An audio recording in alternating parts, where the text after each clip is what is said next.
All right, welcome along to the RTÉ Soccer Podcast. Diallo here, and I'm alongside Conor Neville of RTÉ Sport Online this week, and also Johnny McDonnell, former Shelbourne and St. Pat's manager, and also Keith Treacy, former Ireland international. We'll be talking about Ireland's Nations League campaign and also the heartbreak for the Ireland under-21s. But before that, I know, Johnny, you were enjoying Keith's sartorial choices last night. I just loved his new suits. Yeah, he's come up in my estimations now. I have to say, he reminded me of Roddy Collins in his Carlisle days and his beautiful suits from Louis Copeland.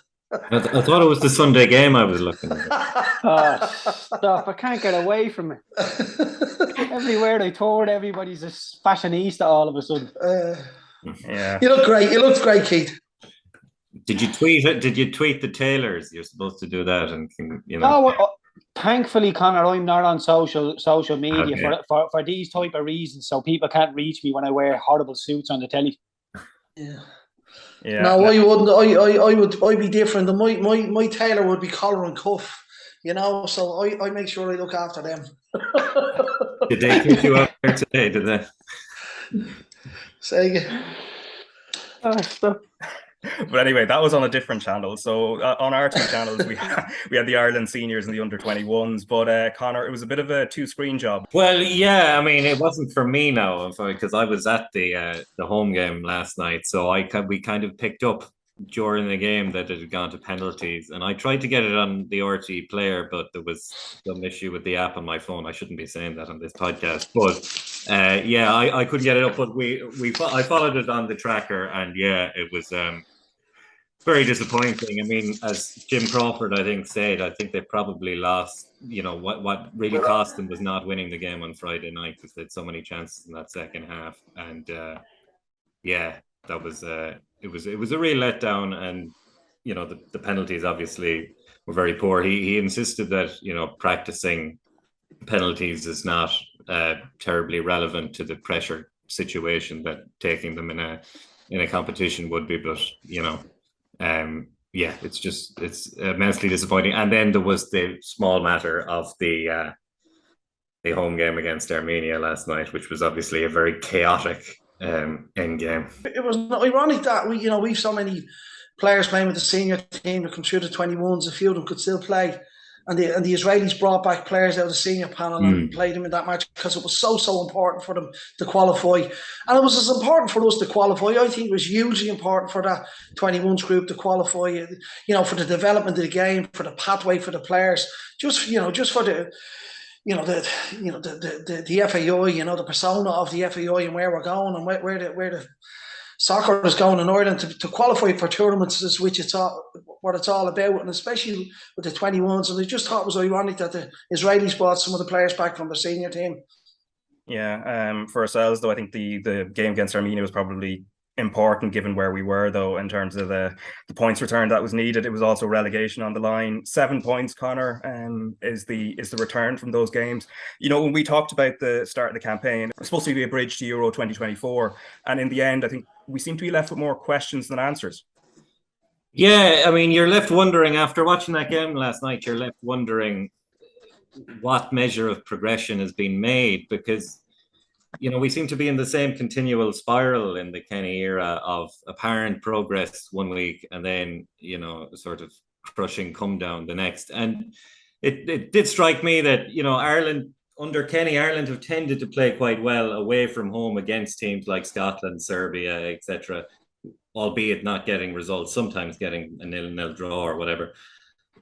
We have played well in those games throughout the Kenny regime. I mean, if you all the way back to the Slovakian playoff in Euro 2020, and then you're left wondering. You think there's progress being made. We thought there was progress being made around the back end of 2021, early 2022. Kenny keeps on quoting the record in terms of 3 losses in 17 games or what have you, and yet, when you come to consider that our Armenia game last night, was it really any better than the Luxembourg performance in March 2021? I mean, I'm not sure. I mean, we limped over the line fortuitously in the end, against a team who were beaten 5-0 at the weekend by Ukraine. I mean, it is quite bizarre. And yet you go back to June and you saw how well Ireland played against Ukraine in Widge. And it's very hard to decipher the form lines in the Kenny era. But it's terrific in terms of keeping this debate purring on, this endless debate between romantics and roundheads and cavaliers, you know, the people who want to go back to the old ways, you know, and no doubt that will persist and get louder after last night. And I think the narrative does seem to be shifting against Kenny again after last night, albeit he probably has enough credit to keep going for Euro 2024. Yeah, let's listen. Or at least enough goodwill. Yeah, let's listen to the Ireland manager. He was speaking to Tony O'Donoghue after that 3-2 win over Armenia last night. I'm not sure exactly how to feel. It was sort of, but I know that we played really well in the game, and I was very pleased with how we played, and then just absolutely shot ourselves in the foot for a 5-minute period, 2 goals in 2 minutes. You know, it was careless because we went after 3 or 4. We could have been 4 up at that stage, 75th minute.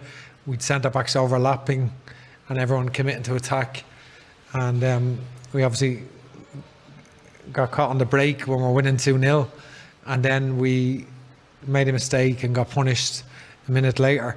So the fact that we came back and won 3-2 was important, and you know, we were much the better team and could have won by a few goals, but there's lessons there for us, and that, you know, learnings for us for sure. And have you been angry with the team? Have you had a word with them? I know it's only just straight after the game, but like, you kind of been happy that they let their concentration go like that. No, I think it's not like a club situation where you have them in tomorrow and you're in next week and you can go through them. I don't see it until November. I think the thing is, I don't see people for 2 months now, and that's the difference with international football. I think they know themselves. Like, we know that we were so much in the ascendancy that we went for the 3rd, 4th, 5th goal, which is fine, but we shouldn't lose the structure of our back three in the way that we did, and the protection around that. And certainly, overall, I thought loads of good things from the performance, loads of good things, and a 5-minute moment of madness. But we won the game. It was a pressure game for the players, and so it was important to win it, and we won it. Okay, that's Stephen Kenny speaking to Tony O'Donoghue after that 3-2 win over Armenia. Just before we kind of get properly stuck into it, I just want to get your thoughts, Keith and Johnny, on what Stephen Kenny said there, and does it tally with your reading of the game? I might start with you, Keith, first. No, the game and what Stephen Kenny is saying doesn't really add up to me. It's a 90-minute game, 95-minute game.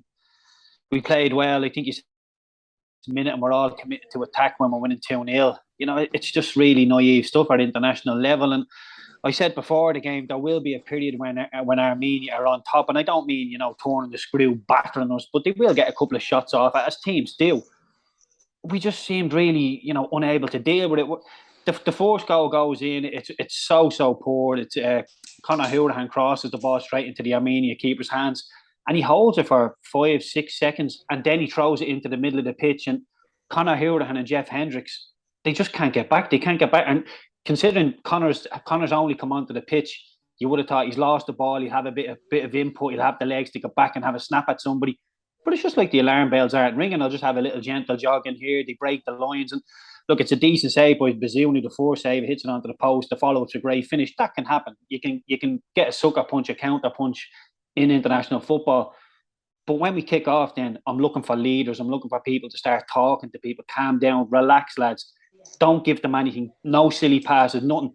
And Conor again goes and gets it, and he has an easy pass to a centre half. Go back to the goalkeeper, chip it into the channel. Do what you like, but don't play a blind ball across the 18-yard box when there's Armenian players sniffing around. And they've only scored a goal, so you would imagine that their press is going to be up and they're going to be on the front foot. So just play smart. And what Stephen Kenny using words like he's pleased with it. I wasn't pleased with that. You know, we got the win, but I wanted to see a performance, and it doesn't get an awful lot easier than Armenia at home, if I'm honest. And if we're really, you know, even the goals we scored, Obafemi's goal is excellent. That's probably the only time in the whole game where we actually were able to play through the middle, because I think it's Colin steps in, wins the ball, gives it straight to Obafemi, turns to centre half, and we score. The rest was all around the outsides of Armenia. Really nice, easy, osy stuff. Balls into the box, which is I'm fine with. We were making chances. I was okay with that. But we want to see us playing through the middle. And if we can't break down the likes of an Armenia team who are just going to get bodies back there, that Ukraine score 5 against, Scotland score 4 against, if we can't break down Armenia at home in a football-based way, we're not going to be breaking down anybody at home.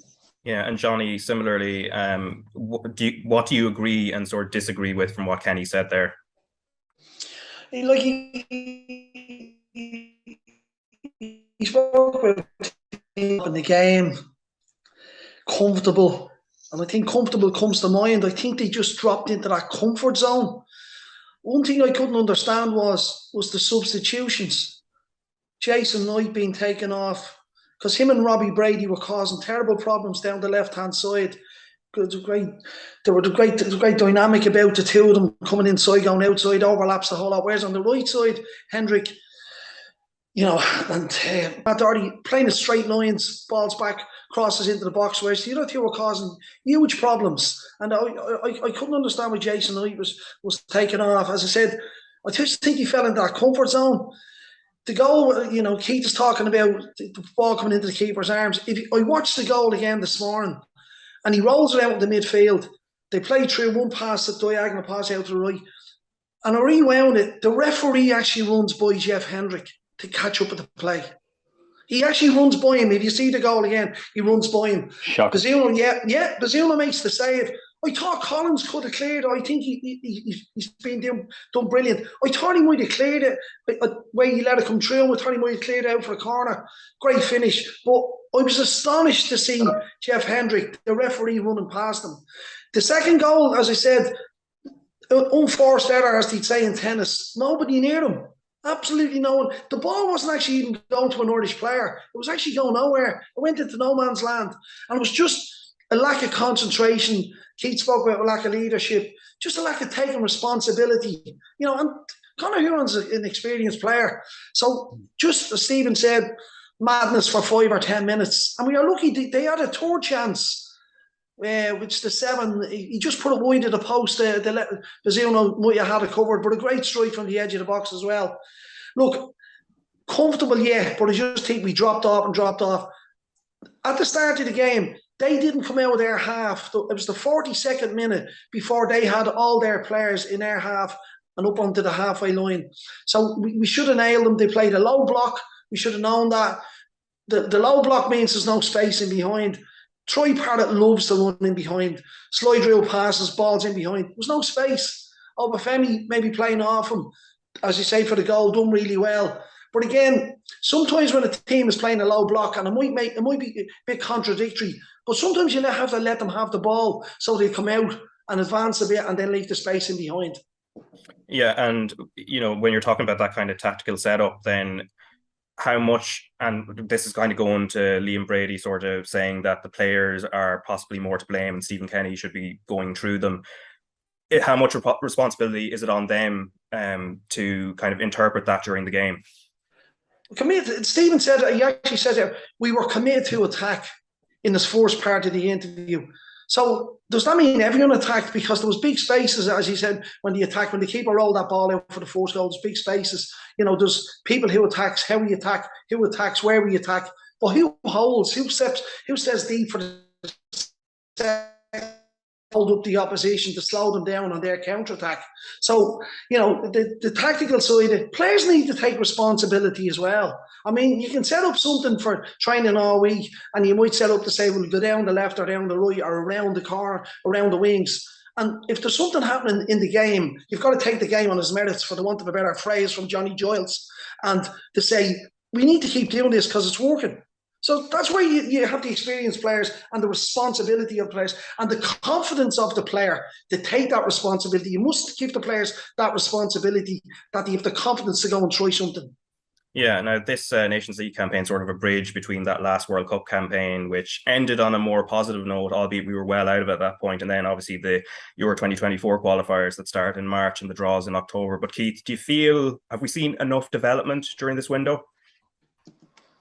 I don't think so, Raf. I think if you go back to June, we had 4 games in June, and I think the first 2 games against Armenia and Ukraine were 2 steps backwards. I think then we got back on the horse. We had 2 good games against Ukraine and Scotland, and then we come to this one and we played Scotland and we lost. And you're thinking, we done okay in the game, going away to Scotland, going to Hampden Park. The Scottish are very, very strong, and you think, yeah, we did okay. We competed. We could have got something out of that. That wasn't bad. And then we come to Armenia, a potential banana skin, and that's exactly what it turned out to be. Although we got the 3 points. This is a group that Stephen Kenny said himself he fancied winning. Now, I was never on board with that thinking, but if you're going to say them things openly to the media, then you've got to back it up somehow. When we ended up in a relegation battle with a very, very poor Armenia team, we got a scare. And let's not forget, Jason Malumbi was quite lucky to stay on the pitch at a pivotal time in the game. I think it was 1-0 at the time, maybe even if it was 2-0. The Armenians would have really fancied their chances gone with 10 men, 3 in the middle, and the amount of work that the Irish midfield had done at that time. So they would have fancied that. And given that the Armenians had 2 lads sent off for second yellows at the end, and the referee seemed to take his hand to his pocket. He was about to give it and then realised Malumbi was on a yellow and thought, okay, I'll give you another chance, which the game shouldn't be refereed like that. I did think the two challenges were standalone yellow cards. So the Armenians will be aggrieved by that. But this was a real yardstick for me, Raf. I thought, the teams we struggle against are the so-called lesser nations that come back here, play a low ball, play 5 at the back, 3 in front of that, and just don't really move. Just plant themselves there, don't want the ball, prepared to suffer in possession, will do all the running in the world. Have we got a bit of flair to break them down? Not really. There was more balls into the box, headers, making chances. Now, that's without the Obafemi bit of class. The Obafemi bit of class was excellent. That aside, it was all headers, all that sort of stuff. We weren't playing half turns. There was no nice, neat, inventive passing through the middle. I don't know. I was asked the question, do I have any about March, the qualifiers in March? I think we're sleepwalking into this. I really do. I think we're sort of stuck in the mud. And I just find myself questioning all the time, are we good enough to try and play this brand of football? Because, like I say, if you can't break down Armenia, there's real problems. Yeah, and I'll come back to that. But Johnny, just on the system at large, as Keith said there, we struggle to break down teams like Armenia, especially inferior teams at home.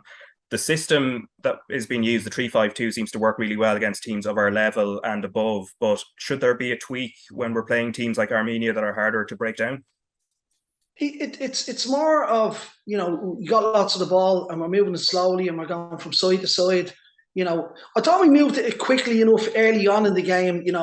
First 10 minutes or so, we had him pinned back in, but then it just gradually slowed down. But it's about that combination play, as Keith is talking about there, in and around the box, the movement, the set-up passes, balls into the likes of Troy Parrott's feet where he's on the edge of the box. He locks it up, locks the defender up, and he's laying it off for shots from the edge of the box, a little combination, 1-2s around the edge of the box.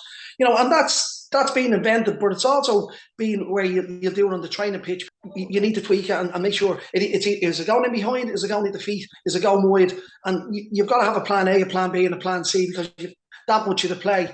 Again, be patient, be nice and patient. Generally, good positive play and good positive possession usually leads to chances and stuff. But but it's got to be played at a good high tempo.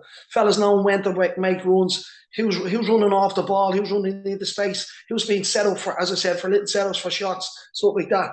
And doing it nice and quickly. And as I said, if they're dropped off, sometimes you just have to get them to come out, and that's a plan as well. As I said, let them have the ball. They might come out 10 yards or 15 yards. You set a trap and you win it, and then there's a bit of space in behind to go and develop that. With the wing backs, are they coming in, can he play a bit narrower, or can the top players play a bit narrower and let the wing backs bomb on and try and get in around the back as well? So there's lots of different options. You can talk about them, but they've got to be clear and concise to the players on the pitch on the day, and they know exactly who's doing it, where they're doing it, and how they're going to do it. Johnny, I was just wondering, there's a sense that we're playing much more progressive football than we are. But is that connected, in your view, to the fact that we keep conceding goals in these games or giving up too many chances? Even against Ukraine in the summer, there was a lot of chances given up, and that goal they scored straight after half time was very handy. Is that connected to our adventurous style, and is it worth it? Well, Conor, and it's a good question, because tactically, football, we overcomplicate it sometimes. Like, the ball can only go down the left, down the right, or down the middle. It can't be in the three places at one time. So if we're attacking down the right-hand side, we've got to make sure we're tucked around from the far side, or we're advancing the far side, or we two hold the midfield players. And that's what I'm talking about, being clear and concise of roles of players. A bit of Trapattoni stuff can be brought in there, the rigidness, all that stuff, fellas not moving forward. But, you might be saying, do we attack against the top teams or only 3 players? Do we attack against the Armenian team with 5 or 6 players, and we 2 holding players and maybe 2 defenders to set up the second phase of attack? So, it's a difficult one, but it has to be clear, and the players have to take ownership to what you're trying to do and what way you try and get in, Conor. It's, again, to say, does it leave us open at the back? It shouldn't leave us open at the back to Armenia. It might leave us open at the back to Argentina or England or Holland or Belgium, or maybe the Midland teams or, the Ukraine, but it shouldn't leave us open at the back to the lower ranked teams. I really don't think so. And, you can talk about Bazunu not having much to do, and maybe he could have got to the second one. I don't agree with that one. That doesn't wash with me. But it doesn't wash as a defender. You need to be always on your guard to say, this ball there's going to be a transition here. We're going to lose this. It could be a big ball over the top or a nice ball into someone's feet. And are we ready to defend this in the transition? So, is there a lack of concentration? Stephen said it I wrote it down here. Concentration levels. You can't drop your concentration levels at this level. The Faroe Islands beat Turkey the other night. So, you know what I mean? There's no bad teams, or there's always a player around teams that are not great, that are decent players and cause you a little bit of troubles. So you can't drop your guard whatsoever. So I hope that answers the question, Conor, in the best way I can. Yeah, it does, yeah. I was struck by Matt Doherty, who played very well, I thought, against Scotland going forward. Like, he had a great slaloming run, and then 2 minutes later, he's very easily done for that cross for the Scotland equaliser. But that's the concentration. That's I'm attacking. How can I hurt the opposition? Can I go inside? Do we play little diagonal balls? Do we do go in an overlap? And we cross them from deep, and we get into the back line and standing the ball up, and we pulling it back. But now I'm defending, and we're showing them the line, and we're showing them inside, and we're showing them outside. And we got my eye on the ball, and we square, and we side on, and we're in a good boxer stance, so we can get turned inside, outside. They're all the qualities you need to have if you're a wing back going forward, and the qualities you have to have as a defender. Yeah. The 3 at the back for me, I won't harp too long on it, but the 3 at the back, when the ball is played down into the gully down, say, the left side, and we talk about our wide player, they're talking about Jason Oy coming out, or Malumbi coming out to help, or Hendry coming out. That's the way they play it, isn't that's the way he defends it. I don't. I would play it the other way. I would think Nathan Collins is comfortable enough to go into right full position and switch everyone across, and then our left wing back just tucks in as the left full. Femi or Parr just drops in, and it's nice and solid. There's no space on the far side or a big ball over the top. I just think it's a lot of work for the midfielders to get out there all the time, whereas the centre half can just push across 10 or 15 yards, next man in, and then the wing back just tucks in. That's just my opinion on it. Everyone does it differently. Yeah, and Keith, I'm going to go back to what you said about sleepwalking into the Euro 2024 qualifying campaign. We're going to be a pot 3 team. The draw is on October 9th in Frankfurt, and based on what we've seen over the campaign, a 7 points return from the 6 games, what needs to change, and how can it change, and at what level does that need to change for Ireland to be competitive? The first thing we need, Raf, is we need a 90-minute performance. We've had little bits and bobs here and there. The defending, it needs to mean as much as the attacking. I think Stephen is very, very heavily reliant on the attacking. He was talking there in his interview about, he only has the lads a couple of days at a time, and then he doesn't see them for 2 months. He needs to tell people, I know Johnny is saying the players need to take responsibility for that, but I would be telling them over and over again, when Troy Parrott's attacking, or whoever it is attacking, I want you to stand in the middle of the pitch and just think, what happens if we lose the ball now? Always think, what happens if this breaks down now? Am I in a good position? Drag somebody in next to me. Just always keep yourself nice and tight. And we look so green when we were 2-0 up in the 75th minute. And like Stephen Kenny says, we're committed to attack. Now, do you think Spain would have committed to an attack like that when Armenia are in a really low block and there's no chance of getting in behind them? They just pass the ball to death, and they would force the Armenians to come out and somewhat try and get the ball off them. And as soon as they did, then they start picking holes. We just wanted to go 3, 4, 5. It doesn't work like that. You have to earn the right. And we, like I said, we need people to switch on. But in terms of the Euros, there's an awful lot that needs to change. We need an out-and-out goal scorer. We need somebody who will hit the back of the net, more often than not. We need more than just hard work in the middle of the pitch. We need some inspiration. We need somebody who can play on the half turn, slide balls through for people. And with us being a pot 3 team, there's obviously going to be 2 teams that are going to be, better than us. And I don't see us getting results against team better than us. We stay in games. That's when the 5 at the back, or you can call it 3-5-2, or I think it's a 5-3-2. Sorry, as soon as you lose the ball, the 2 wing backs come and it's a flat back 5 against the bigger nations. I think we're all right with that because we can soak up a bit of pressure, defend really well, and with the likes of Obafemi and of Benny, even a Parrott hanging on the periphery of the game, we can hit people on the counter attacks. But when the emphasis is on us to have the ball and break people down, we really, really struggle. But March coming along, I wouldn't say I was confident whatsoever. There's a whole lot that needs to change about this team. Yeah, the midfield balance, you mentioned that we do lack a player that plays on the half turn. Where does that exist in the depth, and not just with the squad that's been selected, but elsewhere? I know Jack Byrne's that type of player for Shamrock Rovers, but he hasn't been in the picture for a while. We don't seem to produce that type of player. It seems to be the issue, and I don't know how Kenny actually remedies that then. Yeah, well, look, the only one that comes to mind for me would be Will Smallbone in the 21s, and I'd be very reluctant to throw him into the seniors given how many under 21s there is already there. There's probably 5 or 6 that are eligible to play for a 21. So I'm not too sure, Raf. I'm not seeing answers. There's nobody that Kenny isn't picking that I'm thinking he's the answer. There's the next Wes Houlihan playing for X, Y, or Z. We really are struggling for that little bit of guile, that little bit of quality in the middle. And so many times, I've seen Brady 1v1 or Doherty 1v1 with the Armenian fullbacks, and they just pass it backwards to our centre halves, and then we'll go to the other side. Go and take him on. Go and have a run at him. Go and get him booked. As soon as he gets booked, then he can't make any more tackles. Go and commit people. Don't be afraid to lose the ball, because Ireland have 70% possession. We keep the ball. We look pretty, but we're toothless. Go and get shots off. Go and make things happen. Let it be down to 50% possession, 50% possession. But once we get the first, once we get the second, that's when you start to kill them with the possession. I just think we're a little bit green in everything we do, and we really, really need to touch on the defensive side of the game because we're so green. And 10 minutes against Armenia and they scored 2 goals. We were on top for 80 minutes in that game and we only managed to score 3, and one of them was very controversial in the penalty. Do you think there was a sense that there was a sort of epiphany against Scotland, the 3-0 win? Was that a false dawn in your opinion, Keith? Yeah, I really do think it was. Look, we were good on the day. Scotland were absolutely awful. I was in the Aviva on the day. I was doing it. I analysed the game and I couldn't believe how poor Scotland were. It got to the point that Steve Clarke's job was actually being questioned, considering how well he's done. Only just lost in the World Cup playoffs to Ukraine, a very, very good Ukrainian team. And then we bet them. But we were judging them on the Ukrainian performance. I do think there was a big emotional hangover for that Scottish team when they came to Dublin and they were struggling.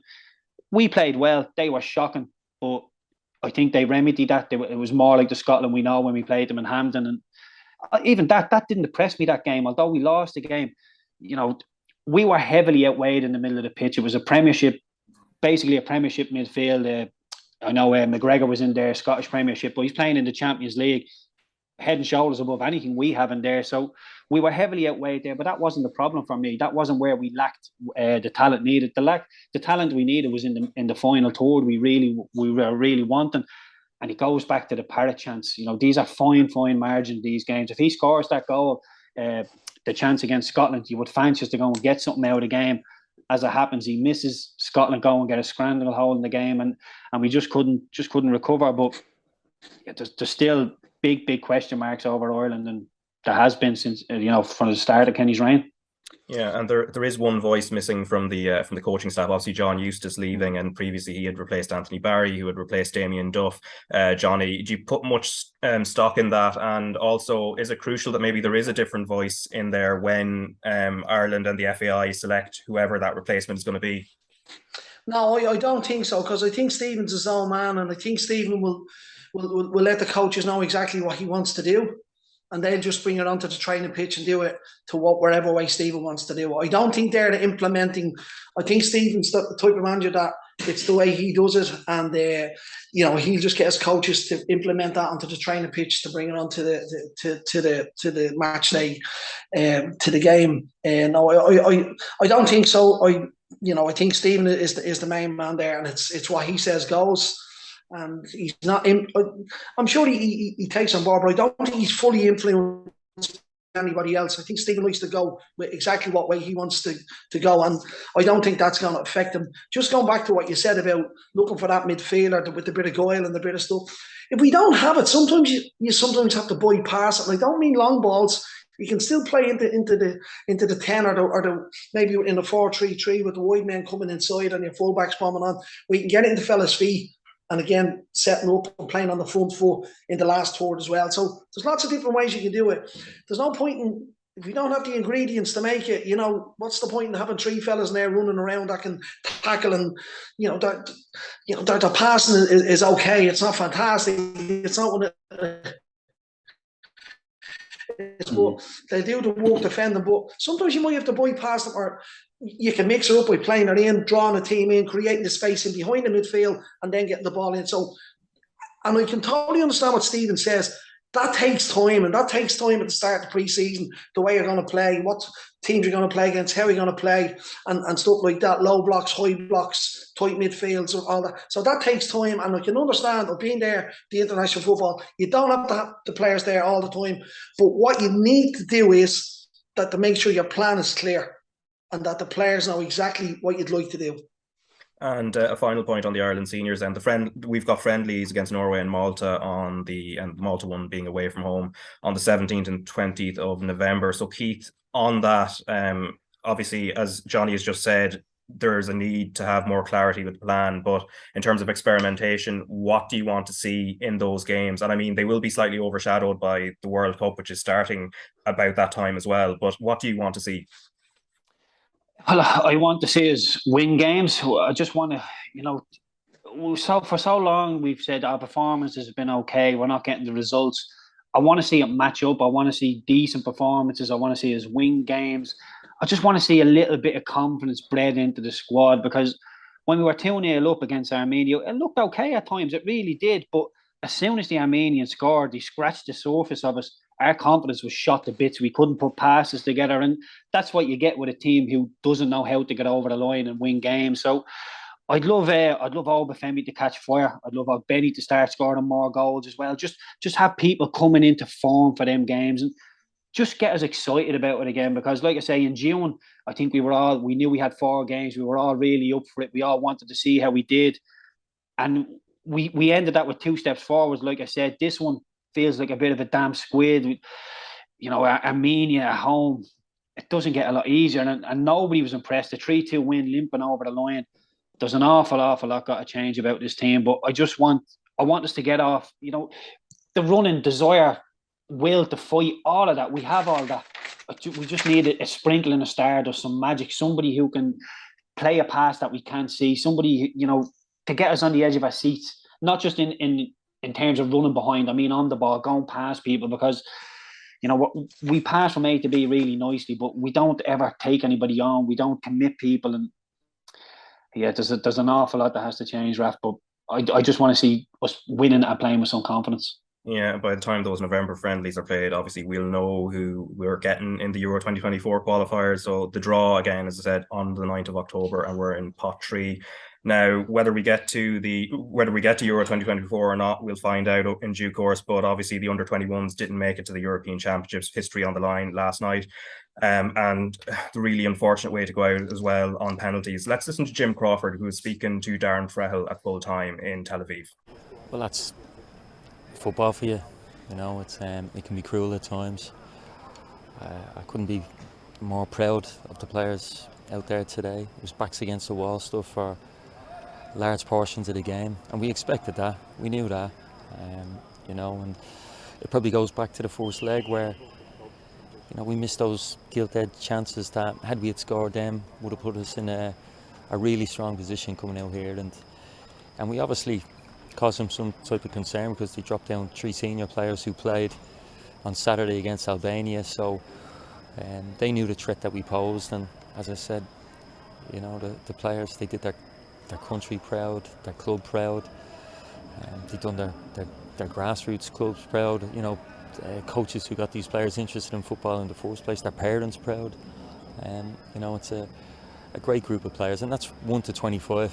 It was very difficult leaving players out of that today, but as you've seen at the end, everybody was together, everybody's devastated in the dressing room there for one another, and that's what we set out to establish with this group of players, is a real teamship, and we certainly got that. The performance for me was, as I said to you, it was a lot of blocks, a lot of forced contacts in our own box, but we created a couple of chances ourselves. Coming out here, we lost even more players. Mark McGuinness, Luke McNicholas, Gavin Kilkenny got injured, and a few others. So, with them missing out, it gave other players an opportunity, and they done themselves proud. So all I can say is the future, certainly in the short to mid-term, it looks really promising. Can I ask you about the shootout? Were nerves a factor there? Kicks didn't go particularly well for the lads. Yeah, look, you can practice penalties all you want in Abbottstown and what have you, but nothing compares to the pressure that was on these players here today, with every fan whistling at them and booing them when they were stepping up to take the penalty, and you'd like to think the players will learn from that experience. It's a real punch in the stomach for the players, because look, me, of course, I'm going to be biased. They didn't deserve it because how hard they've worked since last September. The young boys that have come in have stood up to the test brilliantly, and some of them have really, really promising futures ahead of them.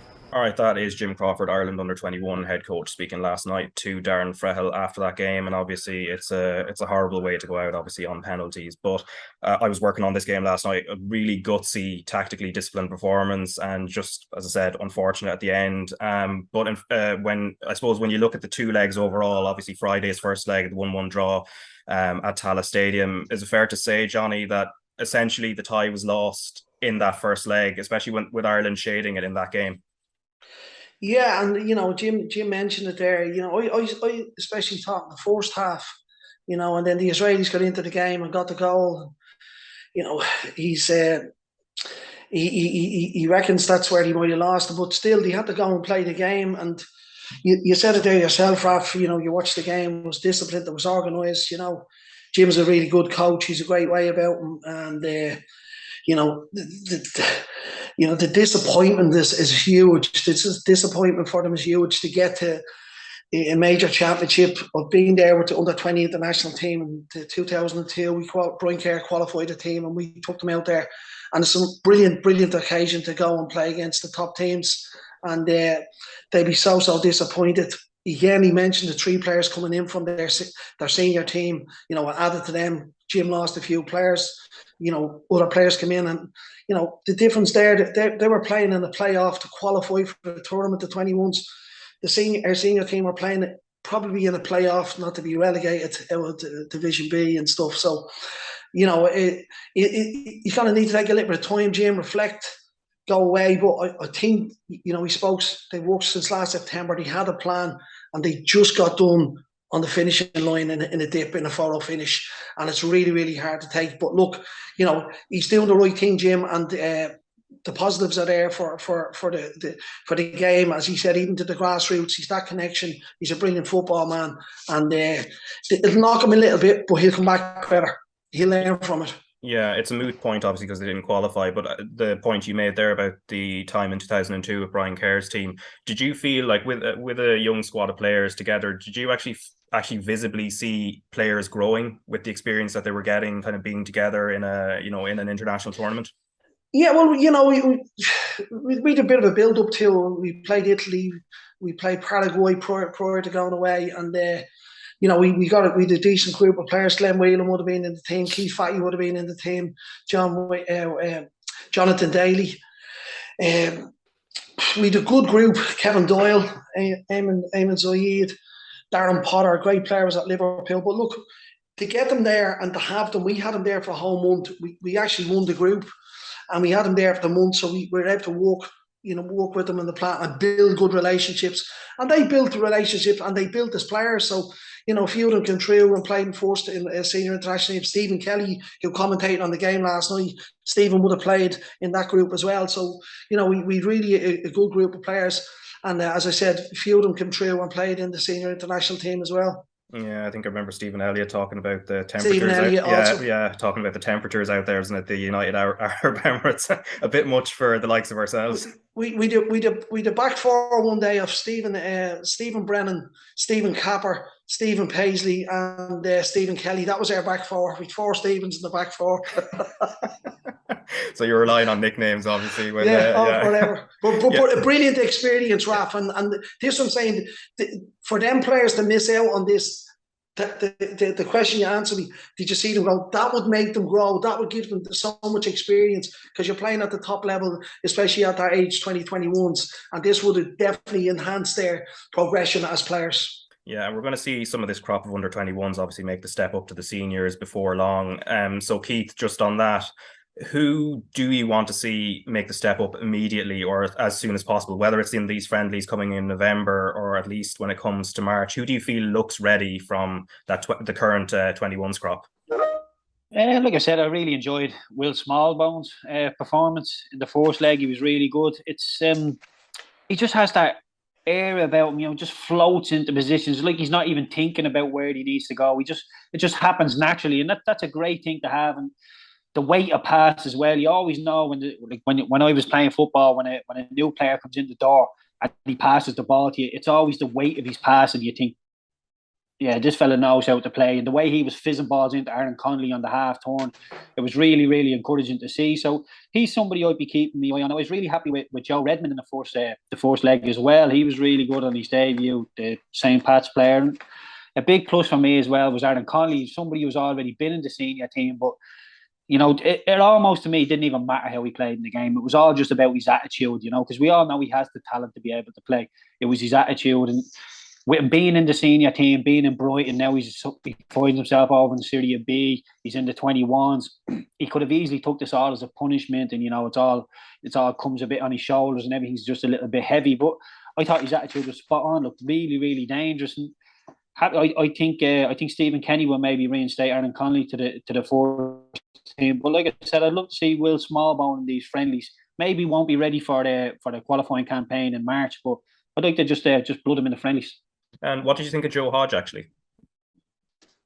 Nice, neat, tidy, can pick a pass as well. I think they complement each other. Him, Hodge and Smallbone really complement each other well, because Smallbone will he'll be more tasked with the attacking side, but Hodge he's a little bit more defensively minded. I think he thinks about the game a little bit more, but a really good duo in there. And it does bode well for the future, but there's a big gap from the 21s to senior football. I played in both, and believe me, it's sort of like the championship to the premiership. Although you're getting a little taste and you're getting a feel for it, it's very, very different when you're actually on the senior pitch, when you're playing with men.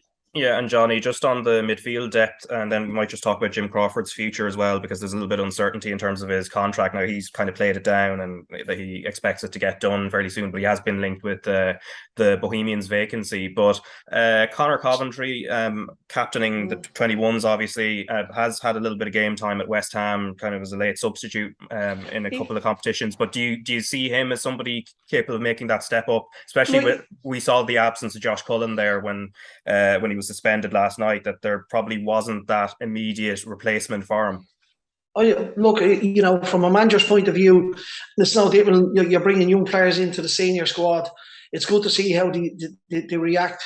Keith spoke about the gulf between the 21s, and it can be really big.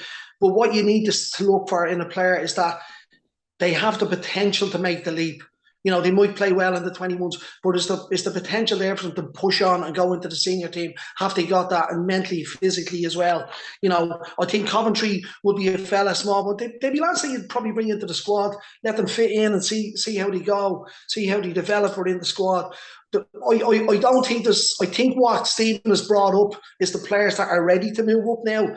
At this stage, I don't think, maybe, as I said, you know, Keith spoke about small one, and Coventry maybe bringing them in and just blooding them a little bit. But I don't think the rest of them, because Jim has got a lot of younger players like young Evan Ferguson and stuff. So it's the same for him. It's 17-year-olds and 18-year-olds bringing them through. So would they be ready to fit into a team? Maybe not at the moment. I think that 21 lads that are there at the moment now, and they're getting blooded in at the moment. Yeah, and then Jim's contract as well it's a rolling contract from championship. How crucial is it just that the FAI just make sure they keep him on board, because obviously he's done really well in this campaign, and just for the continuity?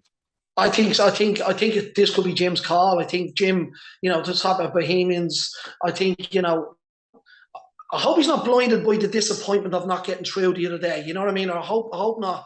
I think he's so much to offer, and you know, I think he would be a big loss if the FAI move him on and don't give him a new contract. He's a good way about people. He's a good way of bringing people together. He's not just good on the pitch. He's a good bloke, and he's a good guy to have in the FAI.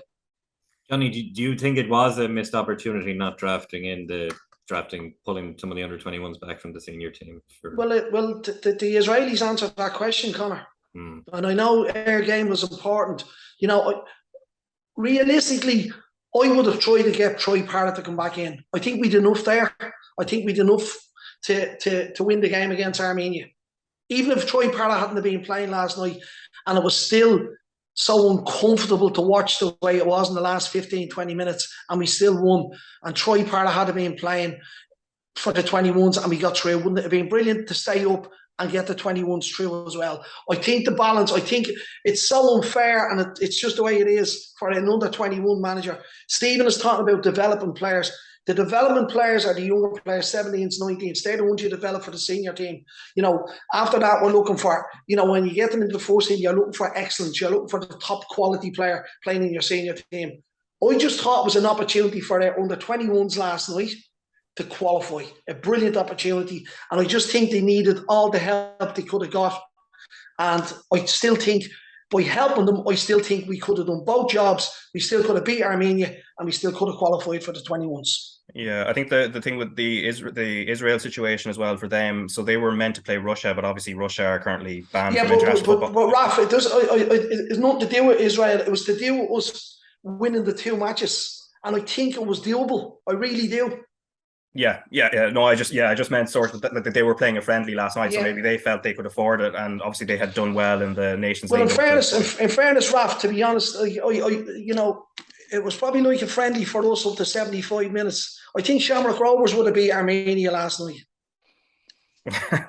We can arrange a friendly. And I'm serious. I'm really, really serious about it. Yeah, we'll see. We can arrange a friendly and see how the two teams get on with each other. They've enough matches coming up. Steve Bradley won't. Yeah, we'll talk about Shamrock Rovers very shortly. Anyway, they've obviously got games against Molde coming up in the next fortnight as well. But let's turn to League of Ireland actually, because there were a couple of games over the last few days, and a full fixture list also this weekend. But Bows getting back to winning ways on Saturday with a 2-0 win at Finn Harp. So I was talking to Jordan Flores at the EA Sports launch of the FIFA 23 club packs last week, and he was reacting to the Meek kind of cup defeat to Shelbourne. So here's what he had to say. Commiserations first on the cup. How do you reflect on that performance and the game itself? There's not much I can say. It's still very disappointing. It still hurts.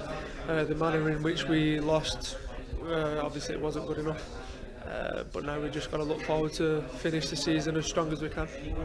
Something that you did at the end of the game was to go up to the fans afterwards, and it's something where you wanted to just kind of let them know that as a group that you were sorry, and individually that you were, but it's obviously a brave thing to go up and do that, like when you know what the reaction is going to be, but you feel kind of the boos are kind of fair. 100%.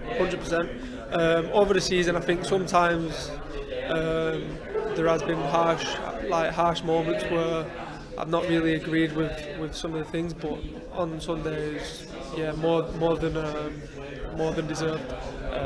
And I just went over to Noah just to agree that it was really embarrassing, and things do need to change. Okay, so that is Bohemians midfielder Jordan Flores speaking to what looks like my inanimate arm at the Aviva Stadium last week. But anyway, Keith, just on Bohemians, obviously, look, it was a crucial victory for them, and they needed to sort of answer some of the questions that have been left behind from the cup quarter-final defeat to Shelbourne. And it just feels like they are in a sense of drift, I guess. And I think that's sort of more or less what he was talking about there. And obviously the need to apologise to the fans who expect a lot more. Yeah, it was really, really disappointing. Look, they done well against Finn Harps. They got back on the horse. They won 2-0. The first goal was a great move, a great passing move. James Clark plays a little 1-2 around the corner. It was a really, really good footballing move. But to go back to the semi-final, I was so disappointed with Bows because you just felt like they've nothing else to play for this season. They're not going to be relegated. They're not going to make Europe. They're just going to dwindle now this season. And that was why I thought they'll throw the kitchen sink at this, just the chance of silverware, just keep it going. They hardly threw a punch in the game against Shells. It was really, really poor stuff. But the only thing I can put that down to is the fact that they didn't have a manager. And I know myself as a player that when there isn't that figurehead in the dressing room, it's the easiest thing in the world just to switch off a bit. And, well, it doesn't really matter because nobody's going to go through me at half time. Nobody's going to give out to me. It's the easiest thing in the world not to do the hard yard. So for me, that was a bit, that wasn't great. But Pender's in there. He got them back on track against Finn Harps. But the season's just dwindling out now. It doesn't matter if Bows win every game. That they're not gonna get anything for it. The big one for me was the semi-final against Shells, which was really disappointing. Yeah, and Shamrock Rovers, Johnny, I mean, they're 5 points clear now, 1-0 win over UCD on Monday night, and that was following a 0-0 draw against Shelbourne the previous Thursday. They just, they're keeping their noses in front, but there is this kind of sense of just a little bit of a slowdown maybe, and it could be something to do with the amount of games they've had. Look, and the contrast between Shamrock Rovers and Bohemians, I know financially it's huge, and fairness to Keith Long, he loses his players every year and stuff like that, and Keith done a great job. I was disappointed to see him go. The inconsistency with Bohemians and switching off, Keith said, and switching on, that's the difference between the top professional and not the top professional. Shamrock Rovers, I think they've 3-6. I think they've 9 or 10 games in October between Europe and the league. But you're right, Raf. I don't think even the other night, just that 1-0 win against UCD, it didn't matter. They got the 3 points. They got the job done. A good point away to Shells. Shells on a little bit of a roll coming out of the cup. I seen them against Dundalk. Was it 0-0 or 1-1 up in Dundalk? It was a draw. Shells are a really, really difficult team to play against. They're well organised, fit young group of players. But Rovers just plodding along. Yeah, I agree, they're slowing down a little bit. They're managing the games. They're managing their time. They're managing their recovery time. All that success brings all this amount of congestion in the fixtures as well. So, I think it was a great 4 points for Shamrock Rovers in this period of the season. I find with Rovers, is there a sense that they're getting a bit exhausted by the backlog because they seem to be jaded at the moment, and they're inclined. I find with them they're inclined to just pass the ball around in front of defences when they fall into that mode, and there's not a lot of penetration. Kind of resembled Ireland between the first and second goal yesterday. Is that a flaw that sometimes creeps up? Controlling the game. Can you be controlling the game when you're 1-2-0 up? That's fine. The penetration, I think, with Jack Boone coming back, Conor, I think that will definitely help them. He's been out for a long time. Farouk just got a really important goal the other night. So fellas are stepping up to the plate now for them. I think Jack will definitely give them that impetus to go forward. He lifts the game, and look, Derry have only got six matches to play, and the cup maybe 6 or 7 matches to play, and with Rovers, I think they've 9 or 10 matches to play in the season. So yeah, they might be getting a little bit tired, but they're used to doing this, Conor. They've done it for the last few years. They're full time. They're getting the rest and recovery done properly. They know the benefits. They definitely know the rewards. For getting to Europe and playing at the top level, and for us to qualify for Conference League stages, I think that's brilliant. It's fantastic. That's where we should be at. Should we be getting there on a consistent level? Yes, hopefully we can do that, and then we try and move on from there. But definitely are slowing it down. But they're out in front. There's like maybe a horse in a race being out in front. He's dictating the pace, and they're dictating and they're getting the wins on a Tuesday night or whatever, consistent, or typical to get a nil-all draw or get beaten 1-0. No, they got the result, they got the 3 points, and I think that's the one that the manager can come into the players.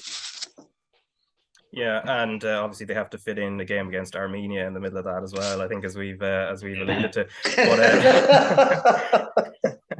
But win, I reckon. They might use that as a warm-up game.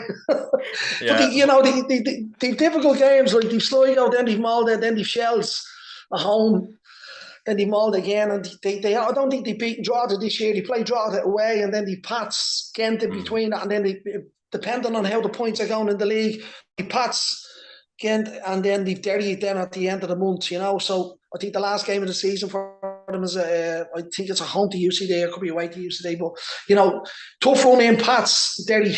2 of the last 3 league games. Derry's form is very interesting. I mean, Rory Higgins, I spoke to him before the season started, and he was at pains to play down their chances in the league. And they started brilliantly, and then they were a terrible lull, and they've come good again. Almost the reverse of Dundalk in a strange way. Whatever's happened, Dundalk's implosion is very rare, but Derry seem to be hitting form at the right time, I think he's getting the players back, Conor, isn't he? Duffy is back. McElhenney is coming into a bit of form.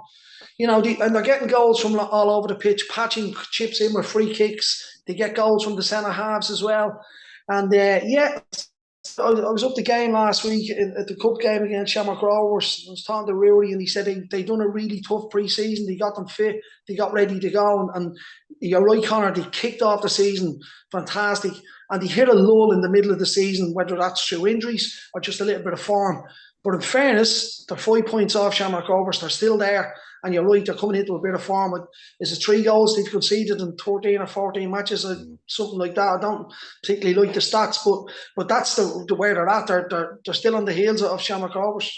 Yeah, just sad as well to hear about Kieran Harkin's reoccurrence of that ACL injury as well. I was chatting to him last week at that launch as well, and he had been in kind of a really positive mood as well, because he felt like he was close to coming back, but unfortunately, he's got another few months now to wait. But in terms of fixtures, this Friday, Bohemians against UCD, Dundalk against Drogheda in the Louth Derby, St. Pat's against Derry City, that's a big game, and then Finn Harps against Shelbourne, that's the 8 o'clock kickoff. And then, as we mentioned earlier, on the Saturday, Shamrock Rovers are at Sligo Rovers. I just wanted to touch on Pat's actually, because since the exit in the Europa Conference League to CSK Sofia, they've really gone on a really good run. So I was chatting to Chris Forrester at that launch as well, and this is what he had to say. I think it brought us together as a team, and like you said, in the CSK game, we were hard done by in that game. I think a couple of decisions went against us, and that kind of galvanised us. And you're right, it can be a bit of a distraction, but it was a healthy distraction for us, because we weren't doing too well in the league. We were hit and miss, and then like you said, since we come back from the European games, we've been right on it, and the momentum is on our side, and we're feeling good. Yeah, and obviously you mentioned additions as well. So Atin Kai being one, Tice Timmermans as well has been, being kind of central in midfield as well beside you, and also Barry Cotter coming in at wing back. How have you found their additions, and also the change of system as well to this back three? Yeah, it's been massive. Like you said, the lads that you've named, and we have Hardy, Brockbank, and Danny Rogers as well come in, and they've all brought something to the table. The changing system it's been working well for us, to be fair. We look pretty solid. We're getting a few goals, and it's tailored kind of to everyone's kind of strengths. So yeah, it's been really positive. Yeah, that's Chris Forrester there. Keith, just on Pats actually, because I remember, I think the last time you were on, it was just in the wake of that CSKA game, and they were hard done by, as we said. I think some of the refereeing decisions were a little bit questionable, maybe, to put it that way. But there is a sense, just as they're getting into good form as well, Dundalk are having a bit of a drop off. So how optimistic are you in regards to their potential of just staying in that getting into that top three first and then staying there?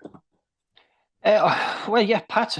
Look, Chris touched on it there. The 5 wins on the bounce looked really, really good. Had all the momentum coming into the run in a really great place, and then they'd no cup game. They didn't play last week, so they've had a 2-week break. So I'm not sure how much momentum is with Pats now, but Derry as well. 5 wins on the bounce. It's going to be a great game, but. I've done a couple of co-commentaries for Pats this year, and I've been watching Chris Forrester really closely. And the one thing I've been asking more of him is just to get on the score sheet, because he's such a great passer of the ball. He's a great link for Pats from the middle to the midfield and up to the front, lads. He's excellent, and he can play from back to front really, really quickly. He is Pats' talisman. But I think he had 2 goals, not so long ago. He's starting to get on the score sheet now, making late runs into the box, coming into a bit of form. And I think he could be the difference, just to tip Pats into the top 3 if they could possibly catch Dundalk. But I think, we spoke about Scotland having an emotional hangover again after the Ukraine defeat. It was very, very easy that Pats could have had an emotional hangover after the CSKA Sofia defeat. And given the way it went with the referee, some really bad decisions, the penalty, it could have really lingered in the memory. But it's been excellent, but there's still a little bit more work to do. I think 7 games left now for Pats, and I think Derry will just drop one here or there, and the odd draw, maybe even a loss. Handy draw. They've got Treaty United at home, so they probably have one eye on that as well, and that can take away the Pats, Finn Harps, Shells, Rovers, and Dundalk. I think that's their last 5 or 6 matches. So the cup could be a little bit of a distraction. So you might have a fair point there. I think the great one for Stephen Bradley as well, Johnny, you'd know being a manager yourself, is that he has a weapon up his sleeve that if they don't perform in a league game, you can say, right, you're not playing in the Europa Conference now, that's it. And because everybody wants to play in the Europa League games, they're the glamour toys. So he has that little weapon just up his sleeve that if the lads don't perform in a league game, he just takes them out. So he has a little reason there to keep them sharp as well. So for them reasons, I do think, it might be a little bit tight, a little bit edgy at times, but I expect Rovers just to do enough and get over the line. It's just such a bit, to win the league, it just gives you so much financial advantage. The games that I think you're guaranteed 6 games, aren't you? And once you win the league, you drop down to the Europa, you drop down to the conference, and then obviously if you qualify, you're in the conference, you get the stages. But Rovers are obviously already planning for next season. There'll be a few bodies moving on, Lyons is moving on, Ronan Finn's not going to be there forever. So look, they'll be planning for next season. Pats be looking at getting a spot in Europe, because if Derry get on, get into the cup final and win the cup, it opens up that other spot, doesn't it, for Europe? So it gives the team a chance to maybe get into that European spot. And I think it's vital for Pats financially to get into that European spot, to get players, to attract players to say we're playing in Europe again next year. And that can be the difference of a fella not signing for you and signing for you. Yeah, and then in the Women's FAI Cup, we've got a final between an up-and-coming Athlone and then Shelbourne, one of the powerhouses of recent times. So that's going to be one to look forward to. The semi-finals were played over the weekend. Maddie Gibson's hat-trick for Athlone to help them beat the current league leaders Wexford 3-0, and that's their first ever final, which caps off a really good season. And if they were to go on to win it, obviously it would be an outstanding one. And then Noelle Murray's first half penalty, giving Shells a 1-0 win over Bowes. So Conor, just on this one, it's going to be finely poised, and it's intriguing just given what I said, sort of a matchup of the last season's league champions and also a team that got to the last cup final against a team that has probably defied a lot of expectations to be in that top 4. Yeah, well, they've had a superb season at Athlone. Yeah, I mean, it is a terrific story. I mean, we're used to Shelbourne and Peamount and Wexford prior, and again now dominating the women's game. To see sort of a team emerge from the Midlands, top 4 in the league, and then totally destroying Wexford, who are on a terrific run. They've won 7 in a row in the league, and then Athlone go and beat them 3-0. I mean, it's particularly impressive. So yeah, and it's great. We're seeing more teams entering the WNL in recent years, Sligo Rovers, Bohemians, and yeah, who knows whether they'll be able to follow Athlone's lead. But it's particularly impressive, especially incongruous given the struggles of their men's team in the first division. Yeah, although their form in the first division has picked up in recent times with a few wins. Yeah. So second from bottom now. Speaking of the first division, the most recent results: Bray Wanderers losing 3-0 at home to Waterford, and your beloved Longford Town, Conor, drawing 1-1. Our weekly slot, well, not weekly, 1-1 with Treaty our United. regular slot where you asked me about Longford Town. Yeah, my ear isn't totally to the ground on their efforts this season, but yeah, they're in the playoffs anyway. It would have been quite an indictment if they hadn't made the playoffs, given how straightforward it is to make them. Yeah, now we're about to finish off now, but I might just touch on it because obviously, look, the World Cup is only whatever it is, 7 or so weeks away now, Keith, and obviously going back to what you do on the other channel that was mentioned at the very beginning, obviously you get to see a lot of the European teams in the Nations League, and I just wonder like what your view is overall on which teams are most likely to make an impression during the World Cup based on what you've seen. And like what I've seen so far, there seems to be, like, England seem to have issues, France has issues, Germany has issues. You go through the whole lot of them pretty much, maybe the exception being the Dutch. But the question with them, do they have the players necessary to go all the way? It just seems a lot of question marks at a time that Brazil and Argentina seem to be doing quite well from the South American point of view. You can talk yourself in and you can talk yourself out with so many countries for this World Cup. Personally, I do think it'll be a South American team. I'm looking at, Brazil and Argentina, given the humidity over in Qatar. So I do think it will play in their favour.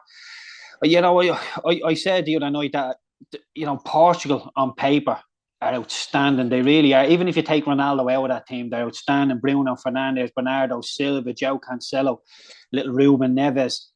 Absolutely outstanding team. And analytically, I can't, I think they've scored, they got beat by Spain last night, but they only conceded 3 goals in the whole of the Nations League campaign.